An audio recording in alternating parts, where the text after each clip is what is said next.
All right, greetings women entrepreneurs. Thank you so much for joining us today for our Women's Entrepreneurship Open for Questions. My name is Hallie Schneier. I'm the Associate Director of Women's Outreach here in the White House Office of Public Engagement, joined today by Koronides of the National Economic Council and Harvey, Associate Administrator from the Office of Women's Business Ownership at the SBA. So a big thanks to Entrepreneur.com for partnering with us on today's event. And we've got quite a few questions, so we're going to go ahead and get started. Christine? Hi, I'm Christine. I work at the National Economic Council. I just wanted to take a minute to paint a broad picture of what we within the administration are focused on in terms of small business and particularly women's small business ownership. We know that small businesses are a powerful force in the economy. They create most of the net new jobs and really keep economic growth on pace in the country. We also know that women-owned businesses are a growing share of those small businesses. There's a 20% increase between 2000 and the last data we have from 2007, showing that women-owned businesses are now about 8 million of the small businesses in this country. So we know, as I'm sure you all do, that it's been tough times and access to credit is harder, and the services and support that small businesses, including and especially women-owned small businesses, need have increased in the current economic climate. And we've been focused on initiatives that help get capital into the hands of small business owners, ensure that training and counseling programs are available broadly and there to assist everyone who wants to participate, and that the government's doing, putting its money where its mouth is, if you will, and looking at what we purchase and through our contracting dollars and making sure that we're supporting small businesses and particularly women-owned businesses. So I can go through tons of programs that we've gotten off the ground in the past few years that we've strengthened and supported. But I'll take those as answers to questions, I think, and pass it over to Anna. Thank you. Thank you very much. Thank you so much for joining us today, taking an hour of your time. I know that owning a business takes most of your waking hours, so we really appreciate you joining us today. Just like Hallie mentioned, I'm the Assistant Administrator for the Office of Women Business Ownership, which actually makes me your biggest advocate within SBA, and not only SBA, but the federal government. So. Very, very happy to be here. I'm honored to be leading the charge for Women Business Owner, as I was one of you, and probably go back to that when I finished my tenure here. So not long ago, about a decade ago, I started my own business, and I grew it from my house, and I was successful at hiring, but it wasn't really as easy. So right now, being inside the SBA, I feel very privileged to actually advise and guide SBA as what works for women and what needs to be done for women. So I'm looking forward to your questions, and whenever we're ready, we can start. Terrific. Okay, great. So I think folks know we've gotten questions in through Twitter, through Facebook, and some on our web form. So we're going to go with some of the questions coming in live, as well as some of the questions that we received before. So one of the questions we got from Twitter, actually, is from @LibbyLab, who's asking, I've got a phenomenal idea for a business, but no money or access to capital. What can I do to push forward? Christine, do you have thoughts on that? Well, actually, I'm going to pass this to Anna because I think at an early stage like that, there are a lot of programs we've worked with to make sure that micro lenders and smaller nonprofit intermediaries are capitalized and can help very early and nascent startup-sized businesses. But I think Anna's going to have the key to success here. Yes. Thank you.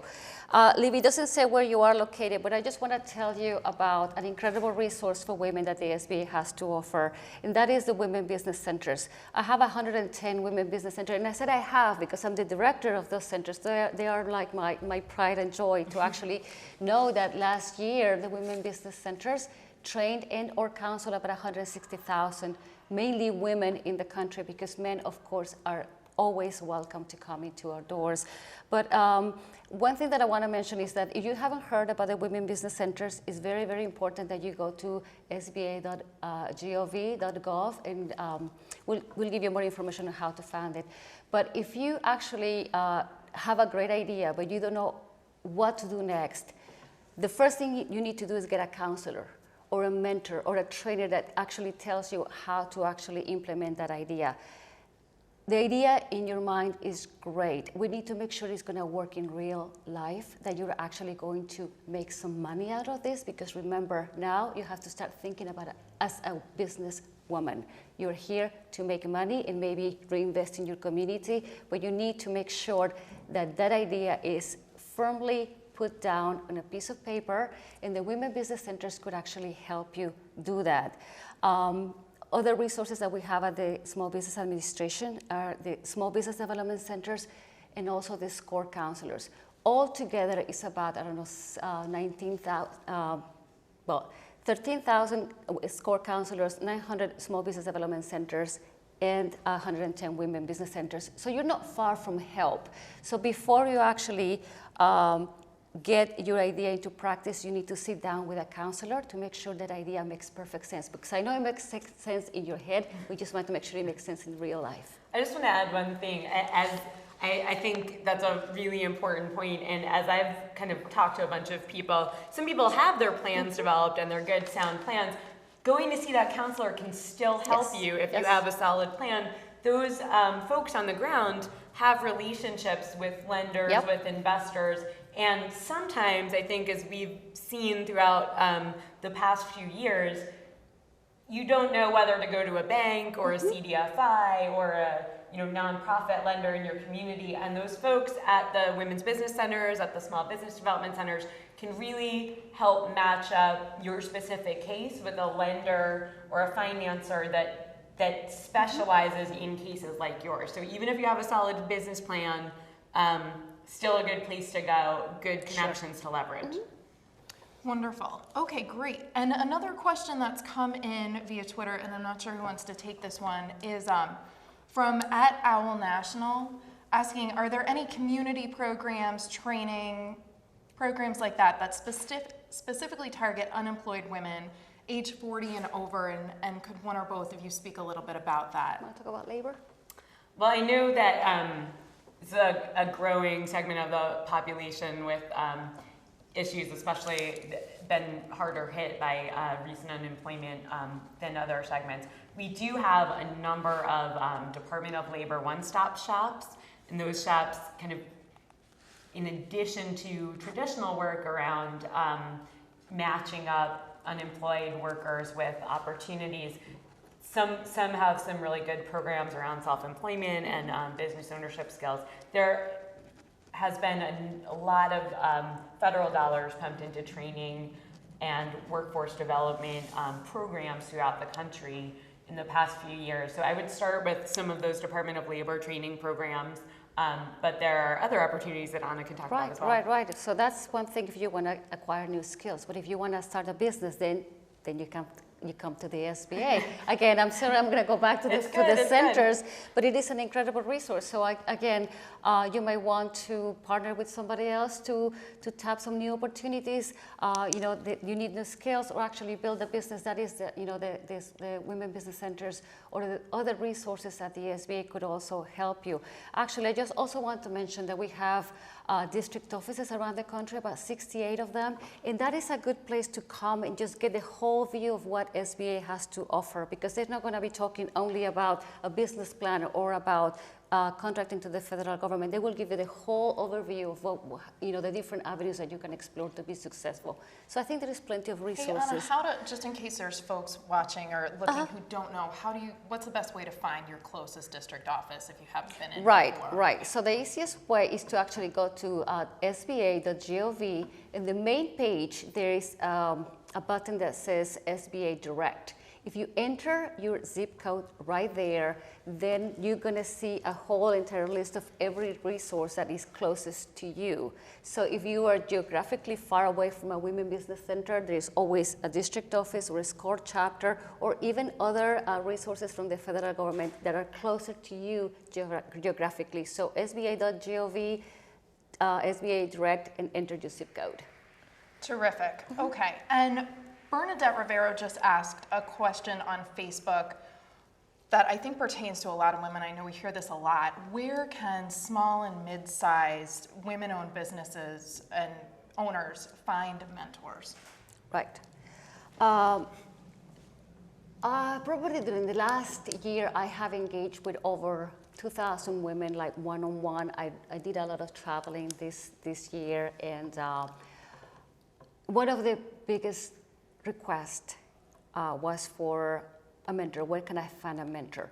Right now, we actually, the best resource for you is the SCORE counselors, who are actually executives that are given time, to smaller companies to actually guide them. So they serve more of a mentors and a counselor. So if you go to a SCORE mentor, that could be very, very helpful. Another thing is that we're actually starting to push to get more women into mentoring other women. That is something that we're just trying to stand up very, very quickly. It's one of the things that I really want to do this year, this coming 2012, to create this network of mentoring for women. We're working with other partners in terms of veterans, in terms of, maybe mentoring women through, by industry. If you're in construction, you want to be mentored by somebody who has experience in construction. So I'm working on all that, but actually SCORE might be your best bet right now. And again, that's one of the resource partners at the SBA. Yeah, and there's also, it depends on the sector, there's some other innovative programs, even at SBA, the Mentor Core program for That's right. Some That's high-tech industries, matching up energy executives That's with right. Other seasoned energy executives.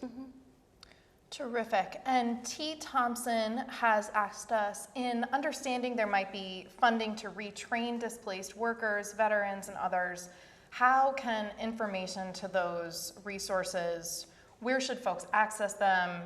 Are there plans to disseminate that more broadly, would you say? We are trying very hard. That's why we're here, because we really wanted to know about all these programs. So there is something that, we're out there as much as we can. We really thank you for actually being there and sharing this time with us. And we actually want to charge you with the task of going around and pass this along to your colleagues and friends, that there are all these resources. I just want to touch a little bit on help to women veterans, if I may. SBA has partnered with Syracuse University and has created, together have created what we call the VWISE program. And it's Veteran Women Igniting the Spirit of Entrepreneurship. I think that's what it is. That's what it is. So it is very, very helpful for veterans, women veterans that want to start their own business. It starts with a 15-day online course in which you actually get acquainted with what it takes to run a business. After that, then you have a 3-day intensive course in one of the locations, and I think there is one coming up in March. And after that, you have a whole year of support as you grow your business. So that is particular to veterans, and we're very thankful for the partnership with Syracuse University for this. I think at the SBA, you can actually get more information on the VWISE program. And I don't know if you want to add anything else.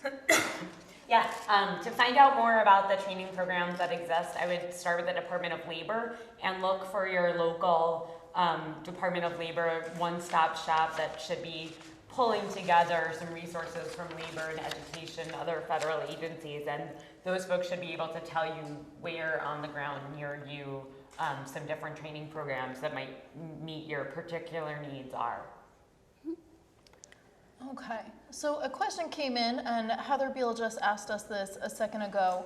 In terms of really directing women in this day and age, Christine, like you were saying, about where to find capital, she's hearing a lot about learning, but where can we go to find hardcore capital to sort of grow those businesses for folks who have already started but are looking to grow? Do we have recommendations? Yeah, sure. So I've actually looked at this a lot, and we have some documented evidence, which is unfortunate, but we all have to live with it, right? One is it's getting harder to get loans for growth capital up to about $500,000, which I'm sure you all know and can tell me more about. And at the same time, historically, women have a harder time accessing the capital that is available in the marketplace, and as credit is constrained and there are less sources of capital to highlight, we know that it's been a growing problem for women entrepreneurs. What we've seen here is that as larger banks and traditional sources of capital are more constrained, that folks have had more success at CDFIs, micro-lending funds. There are some really great community-based lending organizations that are nonprofits and aren't traditional micro-lending funds, but they do some sorts of venture and some sorts of lending. And they're popping up in communities across the country to meet this need. There are also some credit counseling organizations that kind of help, identify where you are, where the gaps in your credit portfolio might be given the deterioration of collateral or your home equity or traditional ways you would have accessed capital before the current situation, and they can look at that and direct you to some good sources of capital. Now again, I would say CDFIs people have been very successful with, these micro-lending institutions which now have some bigger programs. Look for the non-traditional, and the best way to find some of those programs and those organizations near you is through your Women's Business Center or Small Business Development Center or SBA district office. Now the banks and the community banks have SBA guaranteed products, and we know that SBA guaranteed products are actually 3 to 5 times more likely to reach women and minority business owners as conventional sources of capital. So it's actually really important. Look up on the website on SBA, find the resources near you. It should list some banks that are SBA lenders near you. That might be a place to start. Go talk to a counselor about the landscape of services and the organizations offering credit in your community. Frequently, even in this age of easily accessible information, you get overwhelming and distributed results and you're not sure which one you line up with. There are folks at women's business centers, at small business development centers that think a lot about this and can see based on your profile, your capital needs and your collateral, your credit history, where you are, not judging where you are, just seeing where you are and seeing actually that's a good fit for that person or that's a good fit for that organization. So having that kind of information broker can really be helpful. That sounds great. And I think that speaks to a question we got in from Sarah Angevine, who's saying, I teach college young women that have great ideas to start businesses. Are there programs for these young women to connect to capital? Are there programs for recent women graduates? And I think some of what you were saying speaks to that. Well, it's also really exciting. You want to talk about the Youth Entrepreneurship Initiative? Yes. We've seen a lot of this recently, and it's actually something this administration's extremely interested in.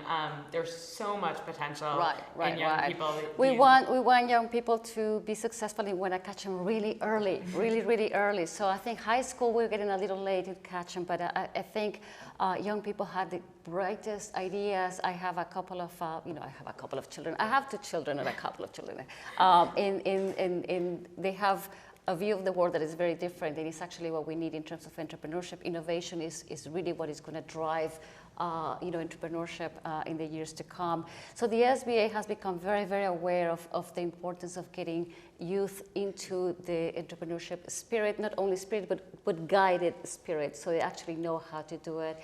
So we are actually going to have a few roundtables around the country, and we are going to engage with young people to actually send them to the resources that we have. And we have a wonderful couple of events already. And it's just full of energy. It's all web-based, and it's something that I can't quite catch up with. But there are some younger people at SBA that are very good at this.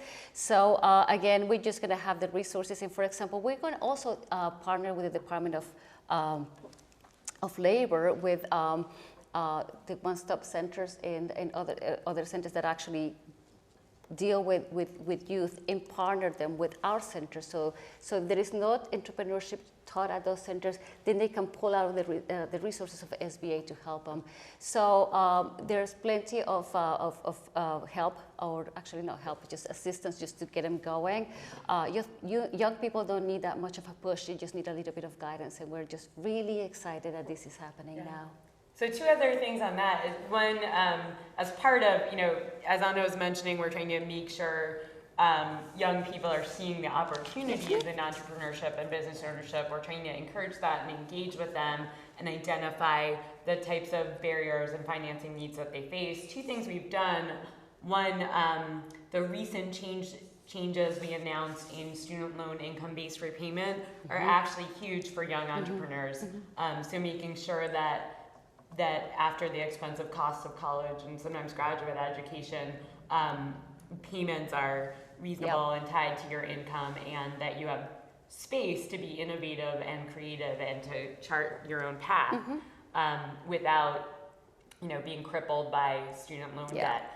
At the same time, we're also looking at partnering with, there are some great private sector initiatives. I shouldn't say that we're partnering yet, but as we engage, some of the ideas are, if you look for a lot of youth entrepreneurship gets their break, their financial start with business plan competitions from universities and colleges. Sometimes communities have these competitions. So it's a quick Google search on like business plan competition might give you more information than I have at my fingertips, but it's a good place to start.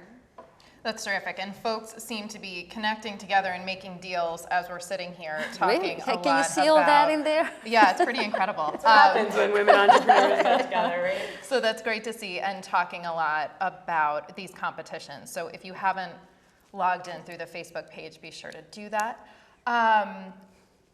So let's see, another question came in from Dean Ledbetter just now, wanting to know more about why isn't the federal government doing more set-aside contracts for women-owned small businesses? So can you talk about those set-aside businesses and kind of women's contracting generally, where we are? I know it's a source of frustration for many. It was for me when I was actually running my business, but actually I became a very successful federal, service provider after a while. But yes, I understand. When I came to the SBA 3 years ago, I really didn't even want to talk about this because it's been a sore spot for women for the longest time.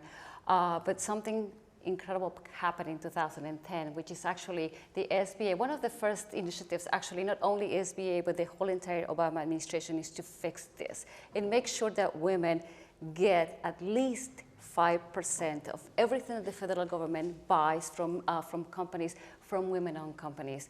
5%, again, I'm the advocate for women, so to me 5% sounds like a little, but I'll take it, because the federal government hasn't been able to actually reach that goal. And I want to make sure that everybody understands that it's a goal and it's not a mandate. So it's a goal that every agency should actually strive for.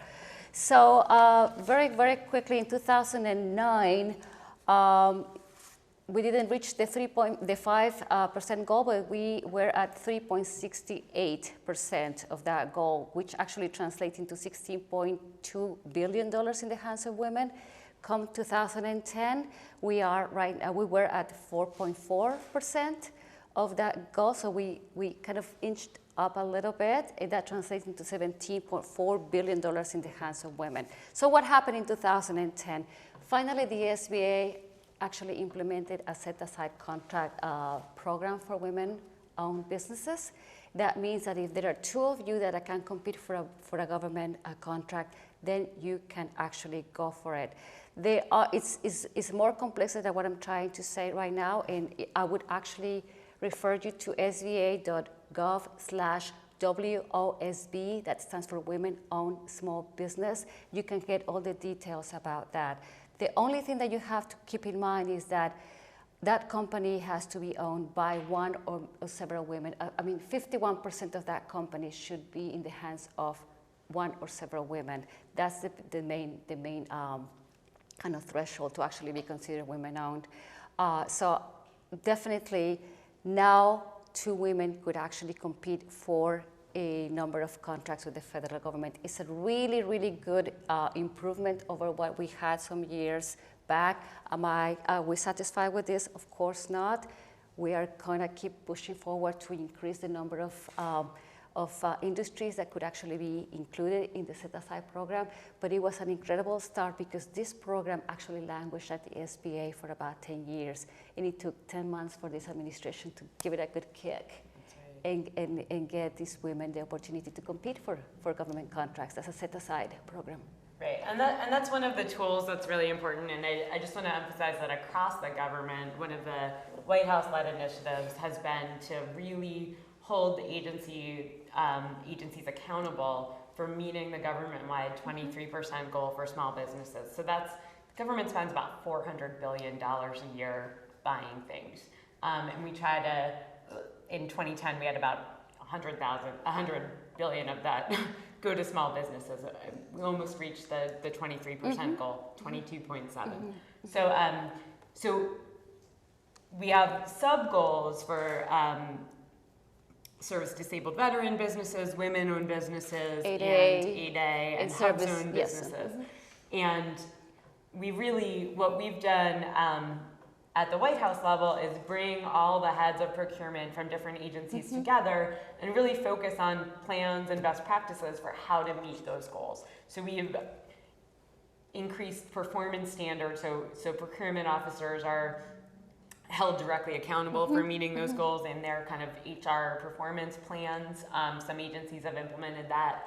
We've worked, to help establish partnerships through the SBA and through kind of the databases we have about existing service-disabled veteran 8A owned businesses, and making sure that larger agencies that procure a lot of bundled services are able to reach down to smaller businesses. And we've been keeping up the drumbeat to hold them accountable and to make sure that we're all focused on meeting that goal. It's been a big priority here. And it's really important that, my job is actually to communicate to women that this rule is out there, but there is also somebody else at the SBA making sure that every federal agency is trained on how to actually set aside contracts for women, because if that is not done, then we're not going to get anywhere. So there's a huge big push in getting federal agencies to see these are the benefits, this is how you do it. You have any questions, we train you again and again and again, so you can actually start setting aside these contracts. So I do get that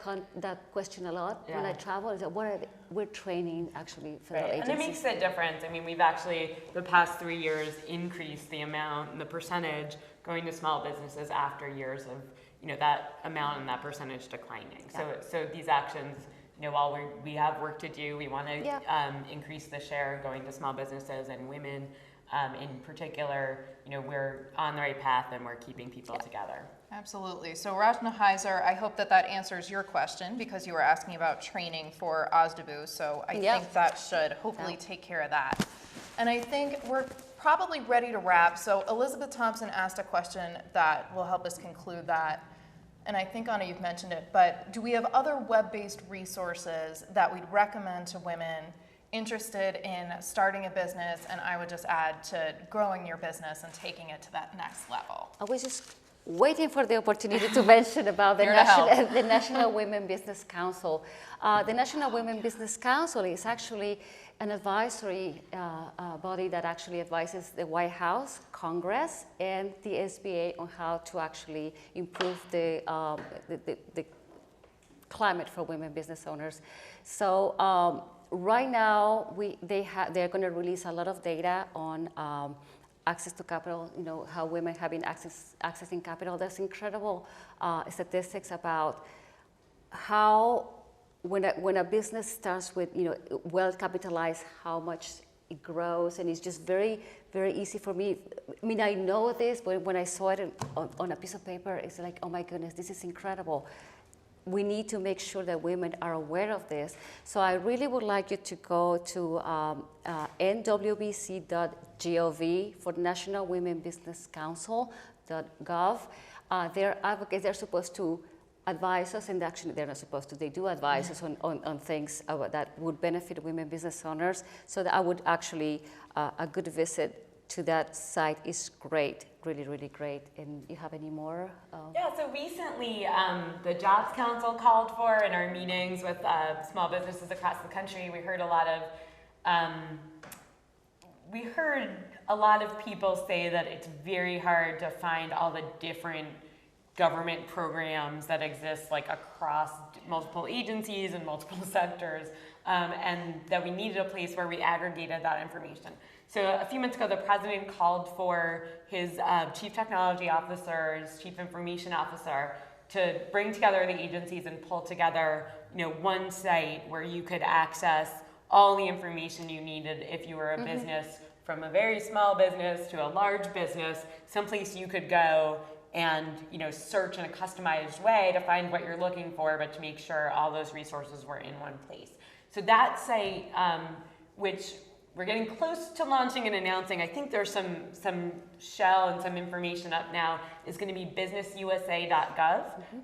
You can log on now. I think there's some test information there, and that will be built up actually really shortly. The president called for that to be built out within 90 days, almost 90 days ago. So we're getting close to a big launch of that. But that should be helpful. It should have kind of, everything the SBA has and some more on how to start your business, where to go, and what programs are available to help you. And also the partners that I work with, Women Impacting Public Policy, WIP is a great resource for women.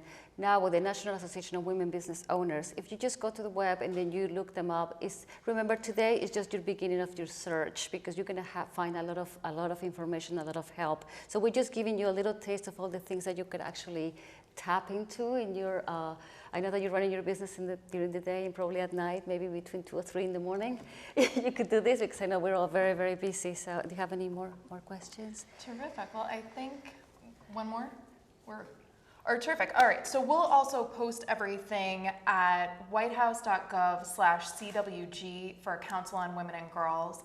And as new information comes up through Christine's work and through Anna's work, we'll try to clearinghouse it at whitehouse.gov/CWG.